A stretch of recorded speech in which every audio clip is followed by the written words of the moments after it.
We've been militarily involved in the Persian Gulf region now for 20 years. Experts have predicted that the cost of this continuous and expanding war will reach $6 trillion. The hostilities and our overt involvement in Iraq can be dated back to January 16, 1991, when the defensive Operation Desert Shield became the offensive Operation Desert Storm. Though the end of the Persian Gulf War was declared on April 6, 1991 with a U.S. military victory, the 20-year war was just beginning. The U.S. and Britain have had an intense interest in controlling the oil of the Middle East dating back to the overthrow of the Ottoman Empire during World War I. This interest expanded during World War II with FDR's promise to protect the puppet governments in the Persian Gulf region, especially Saudi Arabia. Though this arrangement never sat well with the citizens in the region, a fairly decent relationship remained between the Arab people and the American public. But animosity continued to build with our ever-present military involvement in Iraq. Our military assistance to the Mujahideen in the 1980s, now the Taliban, helped the Muslim defenders, one of whom was Osama bin Laden, oust the Soviets from Afghanistan. At that time, we were still not seen as occupiers, and the radical Muslims, encouraged by the U.S., were expected to direct all their efforts toward the communist threat. That all changed with the breakup of the Soviet system and the end of the Cold War, when, as the lone superpower left standing, we named ourselves the world policeman. It was then that the resentment by Arabs and Muslims became directed toward the United States, now seen as an invader and occupier. Continuous bombing and crippling sanctions against Iraq during the 1990s, the appearance that the U.S. did not care about the plight of the Palestinians, and our military bases in Saudi Arabia led to attention-getting attacks against the United States.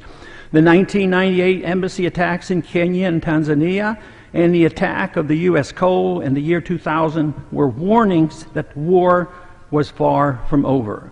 The horrible tragedy of 9/11 shouldn't have been a surprise, and many believe it was preventable. Currently, the war has morphed into a huge battle for control of the Persian Gulf region and Central Asia. This involves Iraq, Afghanistan, Pakistan, Yemen, Somalia, and Iran. Foolish policies lead to foolhardy conflicts. Foolhardy conflicts lead to unsustainable costs and a multitude of unintended consequences. To name a few, we have spent trillions of dollars based on the false pretense of defending freedom and our Constitution.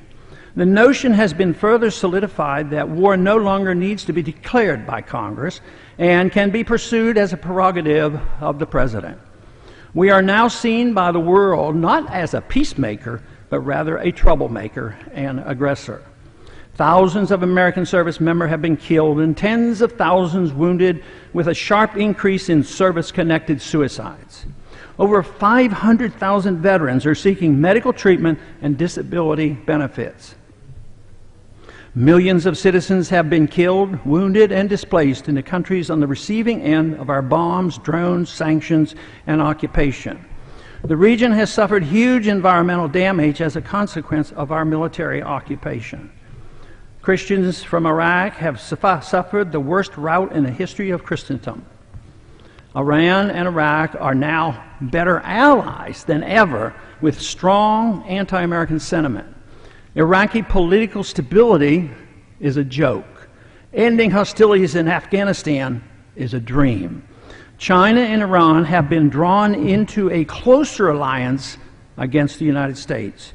America's uncontrolled deficits are senselessly fueled by needless militarism. We are now much poorer and less safe. There was no Al-Qaeda in Iraq before we invaded in 2003. Today, there is. No weapons of mass destruction were ever found in Iraq.